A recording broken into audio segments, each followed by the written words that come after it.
Hello' everyone, আজি আপোনালোকৰ বাবে কচু শাকেৰে বনোৱা এটা খুবেই সোৱাদ লগা ৰেচিপি লৈ আহিছোঁ আৰু লগতে আপোনালোক সকলোকে আকৌ এবাৰ আদৰণি জনাইছোঁ আছামিজ কিচেন চেনেললৈ। আজিৰ কচু শাকৰ এই ৰেচিপিটো মই অলপ বেলেগ ধৰণেৰে বনাই দেখুৱাইছোঁ। আপোনালোকে যদি কচু শাক আগতে এইদৰে বনোৱা নাই, এবাৰ এই ৰেচিপিটো নিশ্চয় বনাই চাব পাৰে। কচু শাকৰ এই ৰেচিপিটো খাবলৈ খুবেই সোৱাদ লগা হয়। মই ভাবোঁ আপোনালোকে আজিৰ ৰেচিপিটো নিশ্চয় ভাল পাব। তেনেহ'লে ভিডিঅ'টো শেষলৈকে চাই থাকিব। আজিৰ কচু শাকৰ ৰেচিপিটো বনাবলৈ মই ব্যৱহাৰ কৰা ইনগ্ৰিডিয়েণ্টছখিনি আপোনালোকে স্ক্ৰীনত দেখিবলৈ পাইছে। এয়া মই 2 মুঠি কচু শাক লৈছোঁ। কচু শাকখিনি এবাৰ পানীৰে ধুই ভালদৰে চাফা কৰি লৈছিলোঁ আৰু পানীখিনি শুকুৱাই লৈছোঁ। আৰু লগতে এয়া লৈছোঁ কেইটামান কণ বিলাহী। তেনেহ'লে আজি কচু শাকৰ ৰেচিপিটো কেনেকৈ বনাওঁ চাওঁ আহকচোন। কচু শাকখিনি কাটাৰ আগতে এয়া 2খন হাততে ভালদৰে অলপ মিঠাতেল সানি লৈছোঁ। কচুখিনি কাটোতে অলপ মিঠাতেল সানি লৈ কাটিলে হাত দুখনত নখজুৱাই আৰু কচুখিনি কাটোতে যি দাগ লাগে সেইখিনিও সহজতে ধুই চাফা কৰি ল'ব পৰা যায়। এতিয়া আগতে কচুপাতখিনিৰ ঠাৰিখিনি এনেদৰে কাটি এৰুৱাই ল'ম। কচু শাকৰ ঠাৰিখিনি আৰু শিৰাবোৰ কাটি আগতে গুচাই ল'লে কচু শাকখিনি বনোৱাৰ পিছত গলত নখজুৱাই বা মুখত নধৰে। এনেকৈ কচুপাতটোৰ বাকী থকা শিৰাখিনি কাটি গুচাই ল'ম। চাওক মই শিৰাবোৰ এনেদৰে গুচাই লৈছোঁ। আৰু নাইবা আপোনালোকে শিৰাৰ মাজৰ পৰা পাতখিনি এনেদৰে হাতেৰে ছিঙি ল'বও পাৰে। চাওক পাতখিনি মই এনেকৈ ছিঙি লৈছোঁ। এয়া চাওক গোটেইখিনি কচু শাক মই এনেকৈ কাটি উলিয়াই ল'লোঁ। এইখিনি এবাৰ সিজাই ল'ম।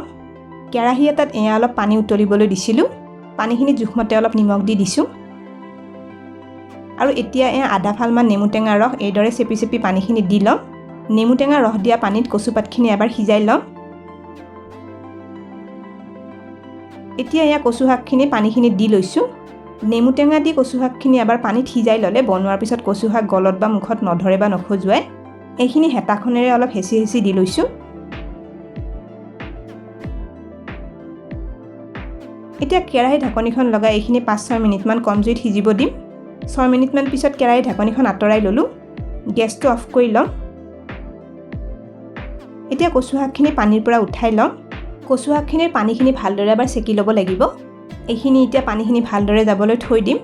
এয়া পানীখিনি ভালদৰে চেকি লোৱাৰ পিছত কচু শাকখিনি বেলেগ এটা বাচনত উঠাই লৈছোঁ। কচুখিনিৰ বাকী থকা পানীখিনিও এইদৰে হাতেৰে লাহে চেপি উলিয়াই দিব পৰা যায়। এইখিনি এতিয়া হাতেৰে চুব পৰা ঠাণ্ডা হৈ গৈছে। এইফালে এয়া বাতি এটাত 2 চামুচ বগা সৰিয়হ লৈ লৈছোঁ। আৰু লগতে এয়া লৈছোঁ 2টা কেঁচা জলকীয়া। এইখিনি এতিয়া অলপ পানী আৰু অকণমান নিমখ দি পিচি ল'ম।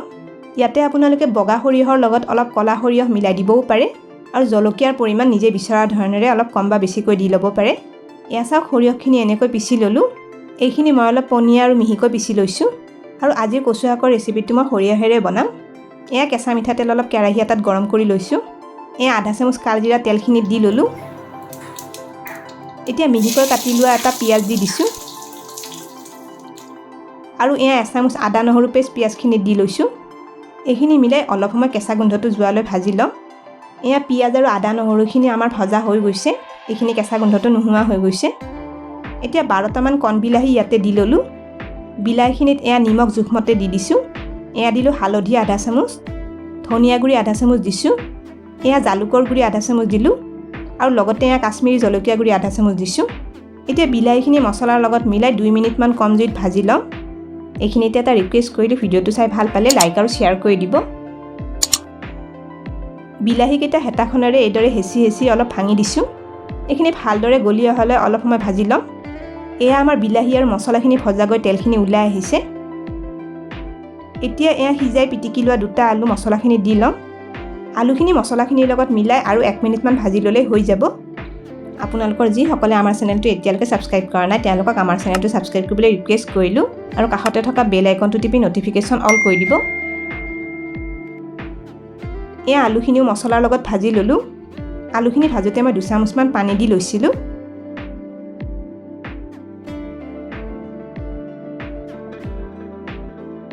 এতিয়া আগতে বনাই থোৱা সৰিয়হৰ পেষ্টখিনি ইয়াতে দি ল'ম।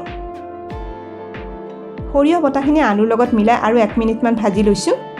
সৰিয়হ দি লোৱাৰ পিছত কিন্তু বেছি সময় ভাজি থাকিব নালাগে, নহ'লে তিতা লাগিব পাৰে।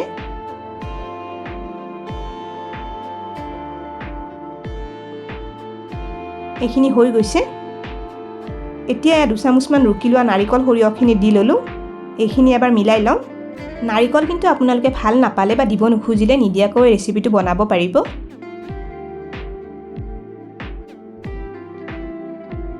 এতিয়া এয়া সিজাই লোৱা কচু শাকখিনি আলুখিনিত দি ল'লোঁ। এই কচু শাকখিনি মছলা আৰু আলুৰ লগত মিলাই 2 মিনিটমান আৰু ভাজি ল'ম।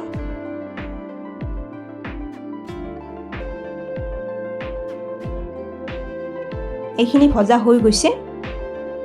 এতিয়া জোখমতে অলপ পানী কচু শাকখিনি দি লৈছোঁ। এইখিনি এবাৰ মিলাই ল'ম।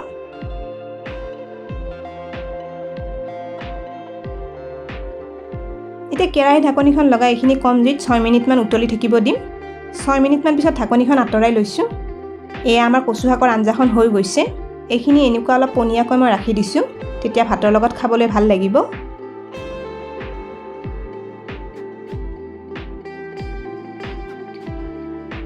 এয়া 2টা কেঁচা জলকীয়া কচু শাকখনত দি দিছোঁ আৰু শেষত এয়া ডাঙৰ চামুচেৰে এচামুচ কেঁচা মিঠাতেল ওপৰত ছটিয়াই দিছোঁ।